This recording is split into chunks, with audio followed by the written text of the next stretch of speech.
So check it out. Finally got to go to a train show this fall. The first one was Hemlock Fairgrounds up in Hemlock, New York, and I was able to go up there with a buddy of mine, and I found a few things that didn't buy any big ticket items, but I'm more into the fixer-uppers anyway. Those are the ones I like to look underneath the tables and see what goodies I might find. And so I found this. This is made by RMT, but is pretty much pressed out of a Marx mold. So you can see it's the same size as the original Marx Searchlight car. The brake wheels certainly look like a reproduction Marx.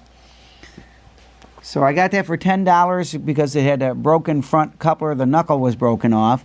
I was able to put a Lionel one in there, but it doesn't work properly, so I may just glue it fixed until I can find, maybe I can find a new truck for it. But either way, it doesn't matter. If I make it fixed, that'll be fine. And I was happy to get that. I know these are pretty expensive on eBay. And then I have, of course, a Marx Searchlight car for $12. And I bought it because it had the still has the original lens here. And I put the right light bulb in it. Somebody put an LED one in there, but it didn't look right. And, of course, it has a wiper pickup. And it's missing the brake wheels, which isn't uncommon. So I already drilled out the holes. You drill up from the bottom, and that way if there's the drill bit slips or something, it won't scratch any of the surface that you can see. So I got that all set and ready to have some new brake wheels put on if I decide to do that. And then, of course, I have a Marx coach. This I got for $10. Looks like the roof may have been spray painted, and the bulb works in it, so that's a plus. And whoever spray painted it doesn't look too bad. And I found this. This was one of my favorite things because I got it for $5 in one of those $5 bins, and it has a punch bug. This was pressed out of a Marx mold by K-Line. It's missing the other car, but for $5, I was happy just to have one car in it. And then the last thing I found, I was looking for, I needed a front truck for a one-way motor, and I was able to find this for $20. The guy said it didn't run.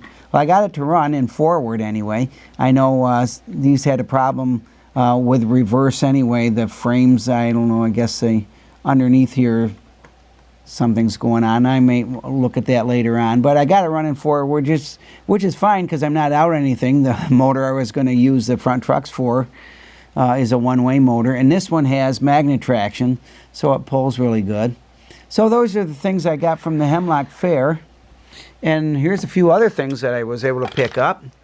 I got a really nice Lionel Coca-Cola switcher, the NW2 right here. It's really clean. I think I got it for like $34 from eBay. And I found some of those Coca-Cola small cans at Hobby Lobby. And so I bought a Coca-Cola K-Line gondola to put those in. So I thought we'd run those. You can take a look at them. So we'll fire that up. Get the right transformer. Not the best puller in the world, but it runs good.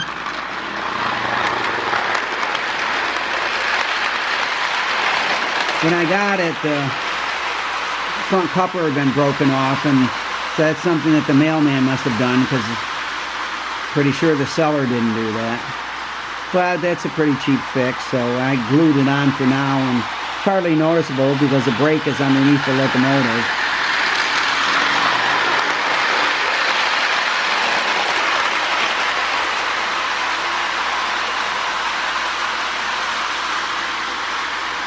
And we'll stop that back there because last but certainly not least, I still had my Phoebe Snow cars, but I found these on eBay for $33, and I couldn't be happier. It's got the power pull motor in it. I was able to clean up the finish really nice.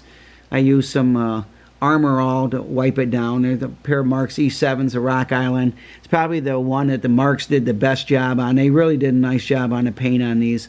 New Havens look pretty good too, but I think Marx really outdid themselves with the Rock Island paint scheme that they put on them.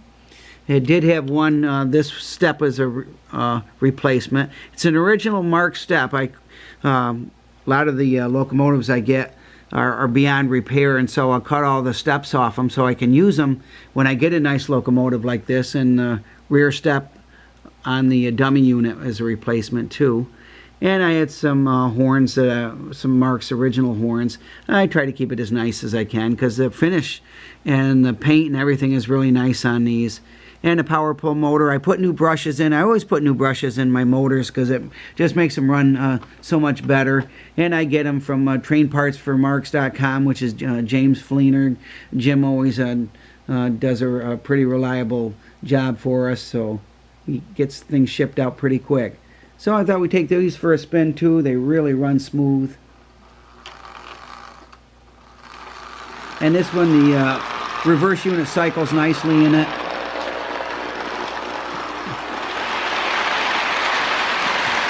It's a really nice looking pair of locomotives that Marx made. And the power pull motor is as good as anybody's.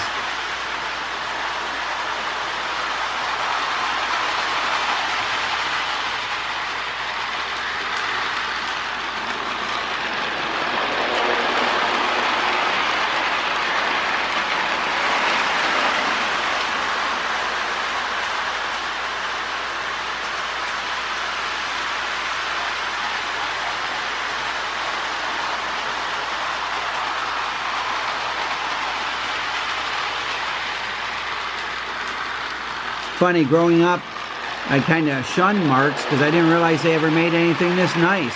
The sets that I always had were those 490s with a one-way motor and the four-wheel plastic trucks on them. And when I was introduced to the Marx E7, I immediately fell in love with it. They're just easy to work on. They run great. And with the Rock Islands, they look great. So anyway, those are the new things that I've got. I'm looking forward to looking at anyone else's videos of things that they may have found at train shows, and I'm also looking forward to train shows coming up in November. So thanks again for watching. God bless. Never forget, Jesus is Lord.